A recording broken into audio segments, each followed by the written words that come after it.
नमस्कार, मैं हूं अमित और आप देख रहे हैं आंखें न्यूज 24।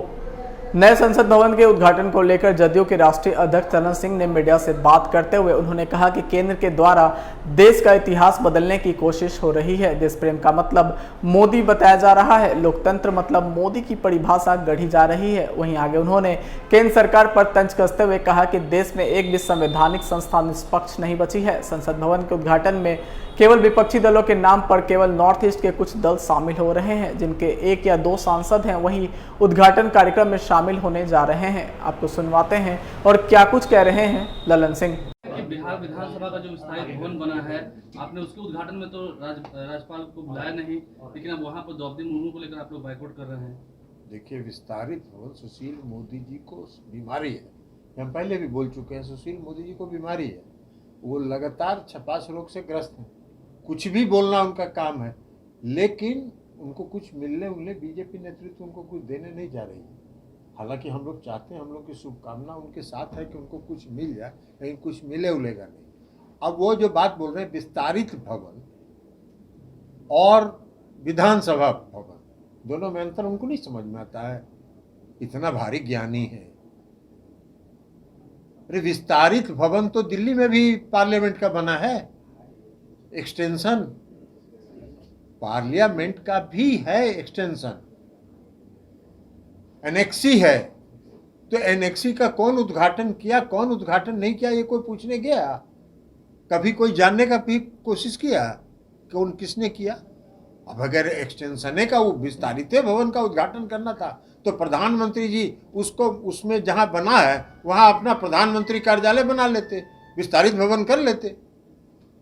लेकिन मुख्य संसद भवन का उद्घाटन हो रहा है, और संसद का चाहे लोकसभा हो और राज्यसभा हो, दोनों का कस्टोडियन कौन होता है? संविधान के मुताबिक राष्ट्रपति प्रतिवर्ष पहला दिन जो सेशन होता है, first day of every year जो पार्लियामेंट का सेशन होता है, उसको राष्ट्रपति संबोधित करते हैं। राष्ट्रपति के प्रति दोनों सदन उत्तरदायित्व है, और उसके कस्टोडियन संरक्षक राष्ट्रपति हैं, प्रधानमंत्री नहीं है। क्यों नहीं प्रधानमंत्री बजट सेशन के पहला दिन भाषण करते हैं? नहीं करते हैं। लेकिन राष्ट्रपति से करवाने, और वो भी एक राष्ट्रपति जिसको आपने दलित समुदाय की महिला थी, आदिवासी समुदाय की महिला थी, बड़ा पीठ अपना ठोकवाए पूरे दुनिया भर में कि हमने आदिवासी महिला को इस देश का राष्ट्रपति बना दिया। पूरा पीठ थपथपा रहे थे। और जब संसद भवन आप बनाए तो नए संसद भवन का उद्घाटन करने के लिए भी उनको नहीं कर रहे, अपने चले जा रहे। खैर, प्रधानमंत्री कोई भी उद्घाटन कर सकते हैं। भाई देखे नहीं आप लोग, बनारस के नाला का भी उद्घाटन किए हैं। इस देश में जब से आदरणीय प्रधानमंत्री नरेंद्र मोदी जी हैं, ट्रेन का भी कोई हरी झंडी दूसरा दिखाया है? रोज आजकल देख रहे हैं कि कौन नया ट्रेन का झंडी दिखा रहे हैं।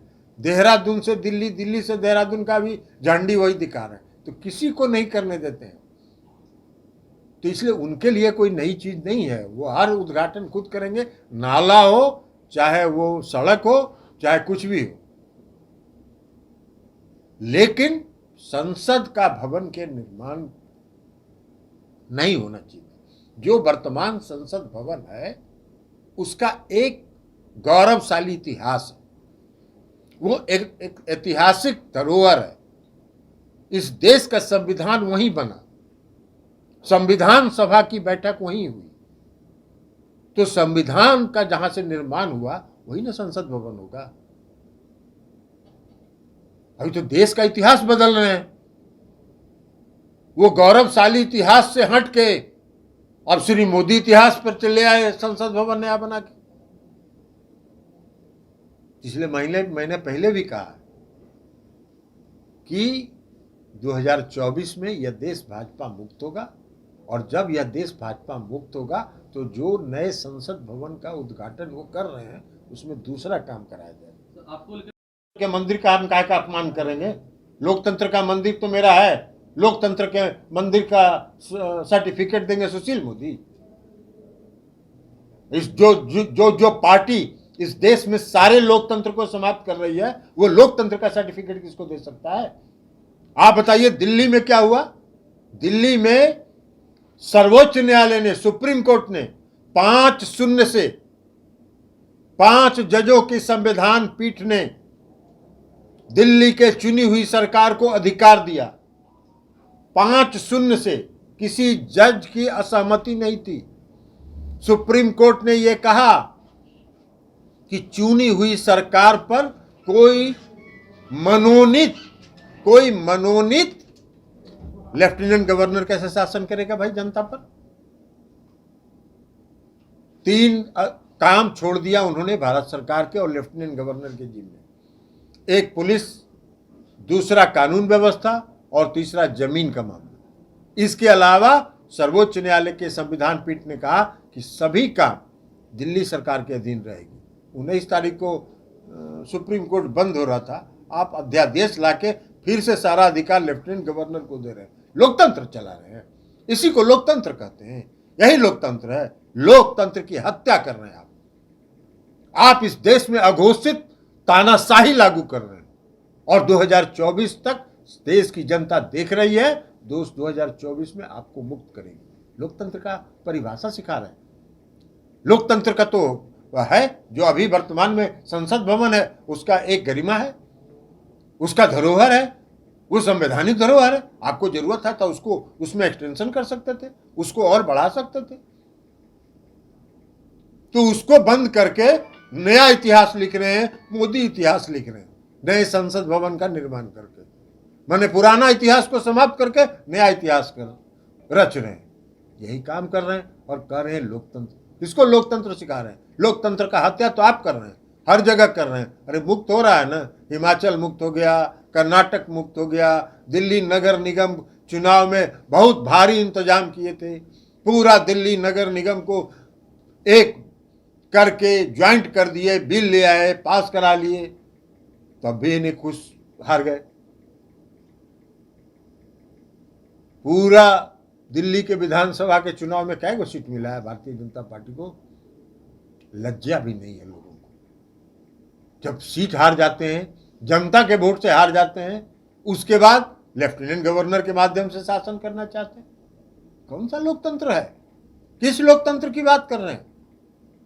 सुशील मोदी जी को लोकतंत्र से मतलब नहीं है। वो 2024 देख रहे हैं, अभी उनका टर्म पूरा हो रहा है। 28 तारीख बाइकाट कर रहे हैं सारे विपक्ष के लोग तो बाइकाट कर रहे हैं। आज देखे हैं लिस्ट, उसमें वही सब एक पार्टी जो नॉर्थ ईस्ट का है वही लोग आएगा। तो नॉर्थ ईस्ट में तो ये होता ही है, जिस दिन दिल्ली की सत्ता बदल जाएगी वो नॉर्थ ईस्ट की सभी पार्टी रातों रात बदल जाएंगे। तो एक वो MP, 2 MP वाला पार्टी है, वही उनके इस 28 तारीख में शामिल हो रहा है।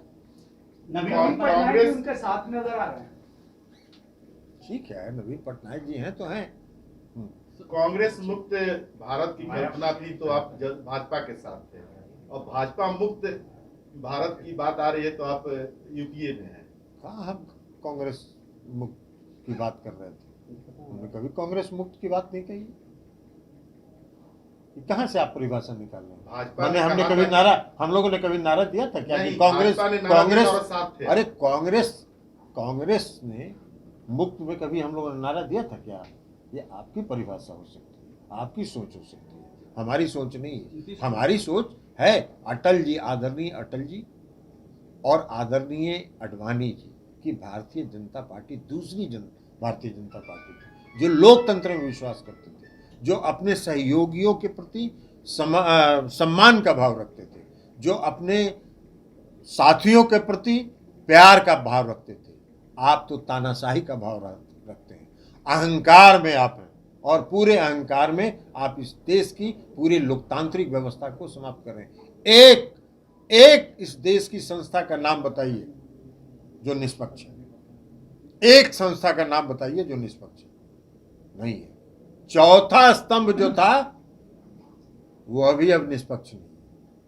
सर विपक्षी एकता की 2009 बैठक को होनी लेकर इस तरह थी। से फैसला हुआ, सर कैसे देखते हैं? विपक्षी एकता की बैठक होनी थी, कब होगी? और जब होगी आपको बता दीजिए। सर 2000 के नोट को लेकर जो फैसला लिया गया है, अब 2000 के नोट नहीं दिखेंगे, कैसे देखते हैं? नोटबंदी करने के बाद तो कहा गया था। भाई आपको हम बताए तो कि यहाँ मुखर कानून चल रहा है, मुखर कानून कहते हैं उसको।